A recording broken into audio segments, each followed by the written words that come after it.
seolah TNI mengintimidasi, mengintervensi, menghambat kebebasan eh, aktivitas kampus dan sebagainya dan sebagainya.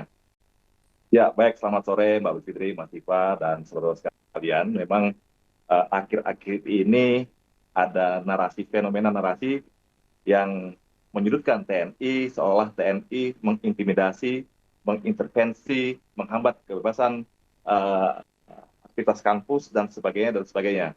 Tapi yang perlu kita jelaskan di sini bahwa kegiatan-kegiatan Babinsa yang di UIN Wali Songo, kemudian di Dandim yang di UI, janganlah berpikiran bahwa TNI mengintervensi atau mengintimidasi. Dari mana eh, teman-teman tadi begitu cepatnya menyimpul itu? Saya kasih contoh yang di UI misalnya. Hmm. Di UI itu Dandim menerima WA untuk ajak berdiskusi oleh seorang mahasiswa inisialnya F dan Kabakam UI berinisial AR. Nah, karena F ini sudah dikenal baik oleh Dandim, maka Dandim menyanggupi untuk datang untuk ngobrol bersama mereka. Tidak ada rencana Dandim untuk mengintervensi apapun, mencampuri urusan diskusi yang ada di kampus itu. Ya, kemudian ketika pulang, dan itu juga diantar oleh teman-teman mahasiswa tadi dengan bersalaman seperti yang kalau kita lihat diunggah di media sosial itu, Dani bersalaman dengan para teman-teman mahasiswa dalam keadaan tersenyum, ya, tidak intimidasi itu. Nah, justru siapa nih orang-orang yang diam-diam memotret, kemudian membuat narasi miring seolah-olah TNI mengintimidasi mahasiswa, mengintervensi kegiatan mahasiswa. Tidak ada. Kemudian yang kasus di UIN Wali Songo, nah, permasalahan itu ya, Pak Hmm. Rokiman itu satu Rokiman datang ke sana itu karena memang itu wilayah dia, Desa Tambak Sari. Dia adalah Babinsa di situ yang mempunyai kewajiban untuk memonitoring wilayah, apapun yang terjadi di wilayah itu dia harus tahu.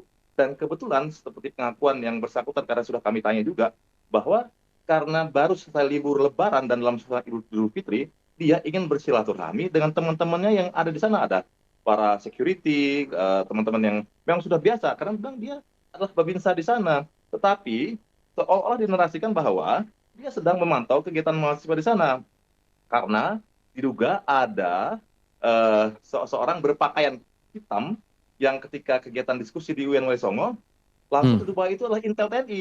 Dari mana bisa menyebut bahwa itu Intel TNI? Tidak ada di situ kegiatan TNI. Nah, Konteks, silakan. sorry saya potong Pak. Konteks monitoring di kampus itu batasannya sampai di mana untuk kasus di UIN Semarang ini Pak? Lah, dia tidak memonitoring kampus. Jadi Rokiman itu hanya datang karena hari-harinya memang dia di situ. Desa Tambak Sari itu adalah tugas dan tanggung jawab dia untuk memonitoring wilayah.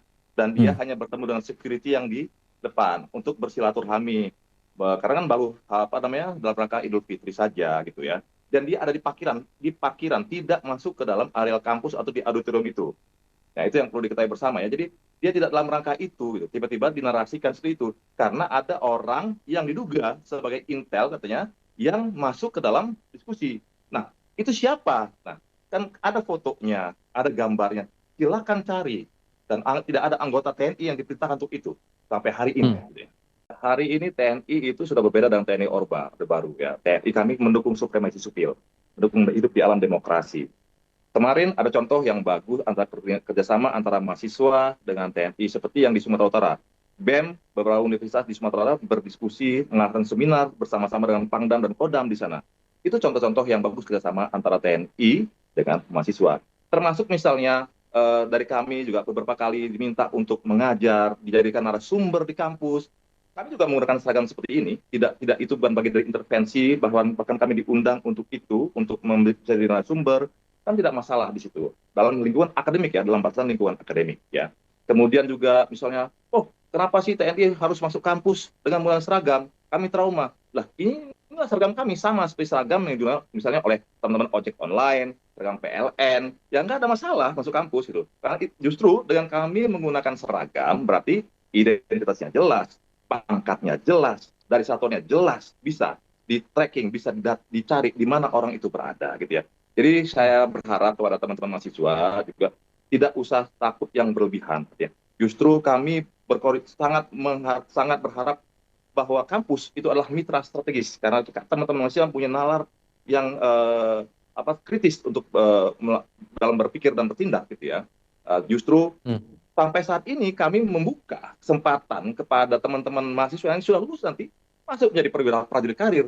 Nah, artinya apa? Kan tidak semua juga bahwa teman-teman mahasiswa itu, wah kami takut. Tidak, buktinya ada juga yang bergabung menjadi prajurit TNI sampai hari ini perwira TNI. Tanggal 24 Maret yang lalu, tanggal 27 Maret yang lalu, Panglima TNI baru melantik 805 perwira prajurit karir, ya, lulusan dari Universitas kampus-kampus di seluruh Indonesia. Artinya itu tidak bisa menggambarkan seluruh bahwa trauma di kampus tidak. Justru TNI dan kampus, teman-teman mahasiswa, kita harus berkolaborasi membangun negara ini. Demikian kira-kira.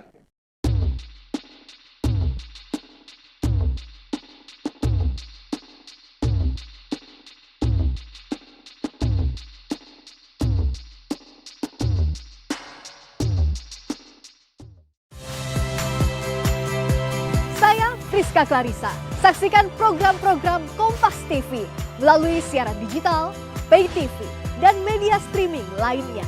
Kompas TV, independen, terpercaya.